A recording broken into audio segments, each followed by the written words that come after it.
Hello दोस्तों, deeply अध्ययन की इस एक और न्यू वीडियो में आप सभी का स्वागत है। दोस्तों, आज के इस वीडियो में हम आपको पिग फार्मिंग यानी सुगर पालन से जुड़ी कुछ खास मशीनों और तकनीकों का दीदार कराने वाले हैं। दोस्तों, इस एक वीडियो में आप देखेंगे पिग फार्मिंग, फीडिंग, ट्रांसपोर्टेशन और फाइनली पोर्क प्रोडक्शन से जुड़ी सभी अहम प्रोसेस और टेक्नोलॉजीज को। तो दोस्तों, हमारी इस कड़ी मेहनत से बनी वीडियो को शुरू से लेकर अंत तक पूरा जरूर देखें और अगर आप हमारे चैनल पर नए हैं तो सब्सक्राइब करके नोटिफिकेशन को ऑल पर भी सेट कर लीजिए। So without any further delay, let's get started.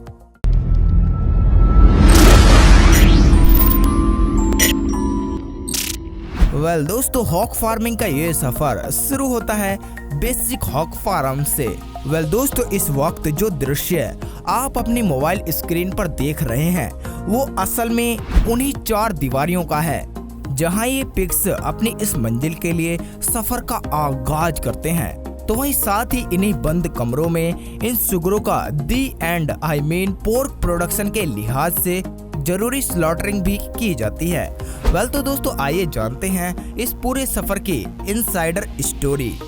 दोस्तों, इस सब की शुरुआत होती है प्राइमरी नर्सरी पैनल से, जहां जब ये सभी पिग्स अपनी हॉट एज यानी शुरुआती 18 महीनों तक हर एक दिन इन्हीं फार्म में गुजारते हैं। स्लॉटरिंग से पहले तक तो इनकी खूब खातिरदारी की जाती है। अक्सर इन सुगरों को अधिक से अधिक वेट गेन कराने के लिए काफी हैवी चारा भी दिया जाता है ताकि ये पिग्स ज्यादा से ज्यादा फूलें और उतना ही ज्यादा पोर्क का प्रोडक्शन हो। बस इसी बात को ध्यान में रखते हुए ज्यादा से ज्यादा चारा परोसने के लिए इन ऑटोमेटिक फीडर मशीन का प्रयोग किया जाता है। दोस्तों, फार्मिंग की हर एक छोटी बड़ी जरूरत को ख्याल में रखने के साथ ही अत्याधुनिक और मॉडर्न टेक्नोलॉजी का सहारा लेकर इन फार्म्स में कई मुश्किल कामों को आसान भी बनाया जाता है, जो आप देख सकते हैं। और दोस्तों, इन्हीं मुश्किल कामों में से एक है ऑटोमेटिक फीड सर्विंग मशीन। दोस्तों, क्या आपने कभी हॉक फार्म या फिर कह लें कि सुगर का फार्म देखा है? नहीं तो टेंशन क्यों लेते हो यार, हम आपको दिखाते हैं ना। दोस्तों, असल मुद्दा ये नहीं है कि पिग फार्म कैसा होता है। अल्टीमेटली जिस तरह का फार्म बाकी सब जानवरों के लिए डिजाइन होता है, जाहिर है कुछ वैसा ही पिग्स के लिए भी होता होगा। मगर बात यहाँ ये आती है कि इन फार्म में पिग्स फीडिंग फैसिलिटी यानी सुगरों के दाने पानी की व्यवस्था कैसी होती है। तो दोस्तों, आपको बता दें कि इन मॉडर्न डे हॉक फार्म में हॉक फीड यानी इन सुगरों के चारे की व्यवस्था बेजोड़ होती है।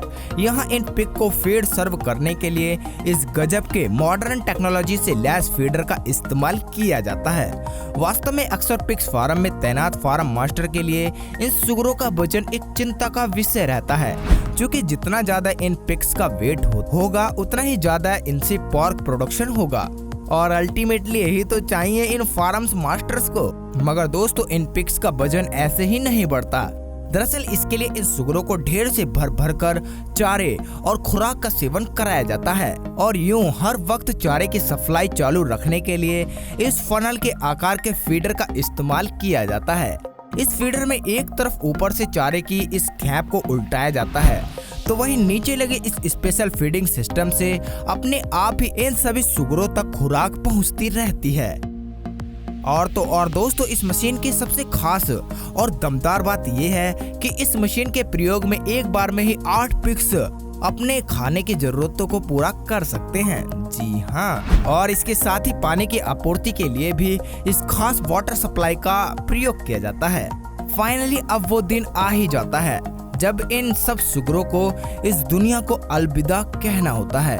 जी हाँ, सही समझे, आज डेट है स्लॉटरिंग की। इसके लिए सबसे पहले इस केयरिंग वैन के जरिए इन सभी पिग्स यानी सुगरों को फैक्ट्री तक पहुंचाया जाता है और उसके बाद इन सभी सुगरों को इस स्लॉटरिंग मशीन में डाल दिया जाता है, जहां इन सभी सुगरों को ये मशीन ऑटोमेटिकली काट देती है और उसके बाद ये सभी पिग्स की बॉडीज इस गैलरी से होकर गुजरती हैं।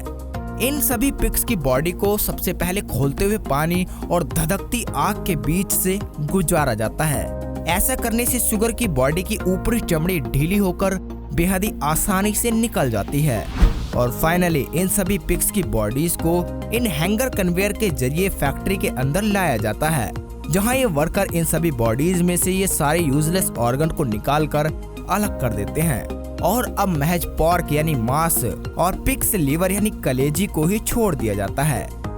और इसी के साथ ये सारा मांस क्वालिटी कंट्रोल पैरामीटर से भी होकर गुजरता है, जिसके तहत ये वर्कर इस मीटर के जरिए मांस की शुद्धता को चेक करके आगे की ओर पास कर देते हैं। इन चीजों के बाद इन सभी बॉडीज की छोटी छोटी अलग अलग शेप की बोटियां भी बनाई जाती हैं। इन सभी बोटियों के अलग अलग पार्ट जैसे ब्रेस्ट, विंग्स, लेग पीस और हैम वाले पोर्शन को अलग अलग आकार में काटा जाता है और पैक किया जाता है और आखिर में इन सभी मांस के टुकड़ों यानी कि पोर्क को निश्चित वेट की पैकेजिंग में भरा जाता है, जिसके साथ ही इन सभी पैकेजिंग पर सभी स्टिकर्स और लेबल्स को भी लगाया जाता है और कुछ यूं इन फैक्ट्रीज में तैयार होता है रेडी टू कुक फूड। इन सब चीजों के साथ ही दोस्तों हॉक्स ट्रांसपोर्टेशन यानी इन सुगरों का एक स्थान से दूसरे स्थान पर ट्रांसफर का काम भी बखूबी पिग्स बाय एयर ट्रांसपोर्टेशन की प्रक्रिया द्वारा अंजाम दिया जाता है। मगर कैसे, ये सवाल तो आपके मन में आया ही होगा। तो दोस्तों जवाब भी आपको यहाँ यानी इस वीडियो में ही मिलेगा। So keep on watching.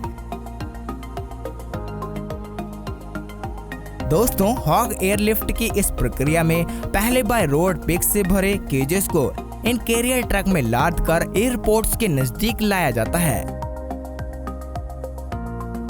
और फिर बाद में इन सभी पिग्स से लोडेड ट्रक में से केजेस को बाहर निकालकर उसमें मौजूद सुगरों को ऊपर प्लेन के कार्गो डेक में ट्रांसफर किया जाता है।